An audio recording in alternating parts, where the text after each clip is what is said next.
Sir, ಇವಾಗ ನಮ್ಮ ಜೊತೆಗೆ ಹಿರಿಯ ಪತ್ರಕರ್ತರಾದ ರಮೇಶ್ ಪೆರ್ಲ ಸರ್ ಇದ್ದಾರೆ. ಸರ್ ನಮಸ್ತೆ. ನಮಸ್ತೆ ಸರ್, ಕರಾವಳಿ ಪ್ರವಾಸೋದ್ಯಮ ಇಲಾಖೆ ಅಭಿವೃದ್ಧಿಗೆ ಸಿಎಂ ಆದಂತಹ ಡಿ.ಕೆ. ಶಿವಕುಮಾರ್ ಅವರು ವಿಶೇಷ ಒತ್ತನ್ನ ನೀಡಿದ್ದಾರೆ ಸರ್. ಅಂದ್ರೆ ಕರಾವಳಿ ಅಭಿವೃದ್ಧಿಗೆ ಮಾಸ್ಟರ್ ಪ್ಲಾನ್ ಏನಿರಬಹುದು ಅಂತ. ಅಲ್ಲ, ಸರ್ಕಾರ ಈಗಲಾದ್ರೂ ನೆನಪಾಯ್ತಲ್ಲ, ಒಂದು ಕೋಸ್ಟಲ್ ಕರ್ನಾಟಕ ಇದೆ ಅಂತ. ಯಾವಾಗಲೂ ಆಗ್ಬೇಕಾದ ಕೆಲಸ ಅಲ್ವಾ? ಈಗ ನಮ್ಮ ಹತ್ತಿರ ಗೋವಾದಲ್ಲಿ ಎಷ್ಟೊಂದು ಬರೀ ಟೂರಿಸಂ ಮೇಲೆ ಅವರಿದೆ, ಅವರ ಎಕಾನಮಿ ಇದೆ. ಹೌದು. ನಮ್ಮಲ್ಲಿ ಸಾಕಷ್ಟು ಅವಕಾಶ, ಬರೀ ಬೀಚ್ ಅಲ್ಲ, ಬರೀ ಟೆಂಪಲ್ ಅಲ್ಲ, ನೀವು ಮೆಡಿಕಲ್ ಟೂರಿಸಂ ಮಾಡ್ಬೋದು, ಆಯುರ್ವೇದಿಕ್ ರಿಲೇಟೆಡ್ ಟೂರಿಸಂ ಮಾಡ್ಬೋದು. ಏನಿಲ್ಲ ಅಂದ್ರೆ ನೋಡಿ, ಅಟ್ಲೀಸ್ಟ್ ಈಗ ನಮ್ಮ ಏನು ಇದಿದೆಯಲ್ಲ, ಪಿಲಿಕುಳ ನಿಸರ್ಗಧಾಮ ಮಾಡಿದ್ದಾರೆ. ಹೌದು. ಏನು ಇಲ್ಲ ಅಂತ ಏನಿಲ್ಲ, ಬರೇ ಬೀಚ್ ಇದೆ ಅಂತೆಲ್ಲ ಇದೆ. ನೀವು ಎರಡೆರಡು ಫೆಸಿಲಿಟಿ ಕೊಡ್ಬೇಕು. ಇವನ್ ಟೆಂಪಲ್ ಟೂರಿಸಂ ಅಲ್ಲಿ ಕೂಡ ನೀವು ಸರ್ಕ್ಯೂಟ್ ಮಾಡಿ, ಕನೆಕ್ಟಿವಿಟಿ ಮಾಡಿ ಬೇರೆ ಬೇರೆ ಟೆಂಪಲ್ ಗೆ. ಮತ್ತೆ ನೀವು ಅಡಿಷನಲ್ ಫೆಸಿಲಿಟಿ ಕೊಡಿ ಅವರಿಗೆ, ನಿಲ್ಲಿಕ್ಕಾಗ್ಲಿ ವಿಶ್ರಾಂತಿಗಾಗ್ಲಿ. ಆ ತರದ ವ್ಯವಸ್ಥೆ ಮಾಡ್ಬೇಕು. ಒಂದು ಮಾಸ್ಟರ್ ಪ್ಲಾನ್ ಮಾಡಿ ಮಾಡ್ಬೇಕು.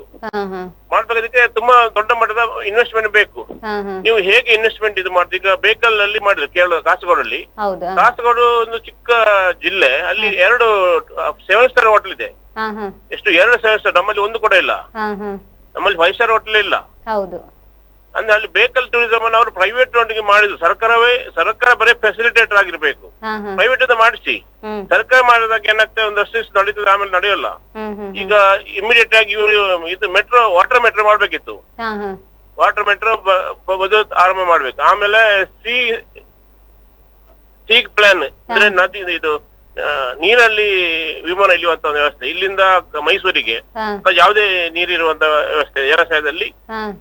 ಅದಕ್ಕೆ ಏರ್ಪೋರ್ಟ್ ಬೇಕಾಗಿಲ್ಲ, ಅದಕ್ಕೆ ಸೀ ಪೋರ್ಟ್ ಬೇಕಾಗಿತ್ತು. ಚಿಕ್ಕ ವಿಮಾನ, ಒಂದು 5 ಸೀಟರ್ 10 ಸೀಟರ್, ಆ ತರದ ವ್ಯವಸ್ಥೆಯನ್ನು ಹೊಸ ತರಬಹುದು. ಪೊಟೆನ್ಶಿಯಲ್ ಇದೆ ನಮ್ಮ ಜಿಲ್ಲೆಯಲ್ಲಿ. ಈಗ ನೀವು ನಮ್ಮ ನೇತ್ರಾವತಿ ನದಿಯಿಂದ ಕಬಿನಿ ಡ್ಯಾಮ್ಗೆ ಒಂದು ಸೀ ಪ್ಲೇನ್, ಆ ತರದ ಯೋಜನೆ ಸರ್ಕಾರ ಪ್ರಸ್ತಾವದಲ್ಲಿ ಇದೆ. ಆದ್ರೆ ಅದು ಇಂಪ್ಲಿಮೆಂಟ್ ಆಗ್ತಾ ಇಲ್ಲ, ಬರೀ ಪೇಪರ್ ಅಲ್ಲಿ ಇದೆ. ನೀವು ಪೇಪರ್ ಸ್ಟೇಟ್ಮೆಂಟ್ ಕೊಟ್ಟು ಏನು ಪ್ರಯೋಜನ ಆಗುದಿಲ್ಲ. ಮುಖ್ಯಮಂತ್ರಿ ಅವರು ಸ್ವತಃ ಅವರು ಕೂಡ ಸ್ವಲ್ಪ ಇನ್ವೆಸ್ಟ್ ಮಾಡಬೇಕು. ಸರ್ಕಾರದಿಂದ ಅವರ ಜನರ ಕಡೆಯಿಂದ ಇನ್ವೆಸ್ಟ್ ಮಾಡಿಸಿ, ಮತ್ತೆ ಪ್ರೋತ್ಸಾಹ ಕೊಡ್ಬೇಕು ಸರ್ಕಾರ.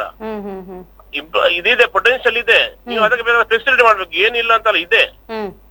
ಎಷ್ಟೋ ಕಡೆ ಈಗ ಇದು ಮಾಡಿಟ್ಟಿದ್ದಾರೆ, ಏನು ಹೋಮ್ ಸ್ಟೇ ಈ ತರದೆಲ್ಲ ಮಾಡಿದ್ದಾರೆ.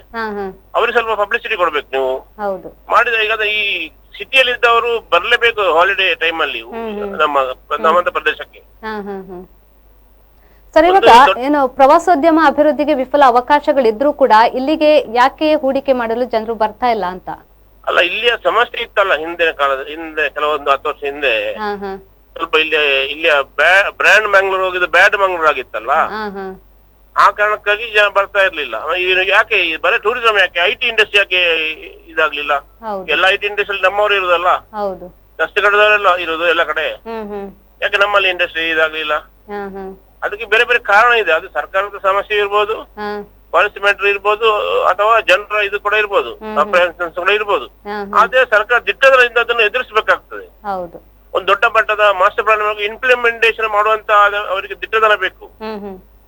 ಅದಿಲ್ಲದಿದ್ರೆ ಕಷ್ಟ. ಅದೇ ಈಗಲಾದ್ರೂ ಎಚ್ಚೆತ್ತುಕೊಂಡ್ರಲ್ಲ, ಅದನ್ನು ಸ್ವಾಗತಿಸಬೇಕಾಗ್ತದೆ. ಥ್ಯಾಂಕ್ ಯು ಸರ್ ಮಾಹಿತಿಗಾಗಿ.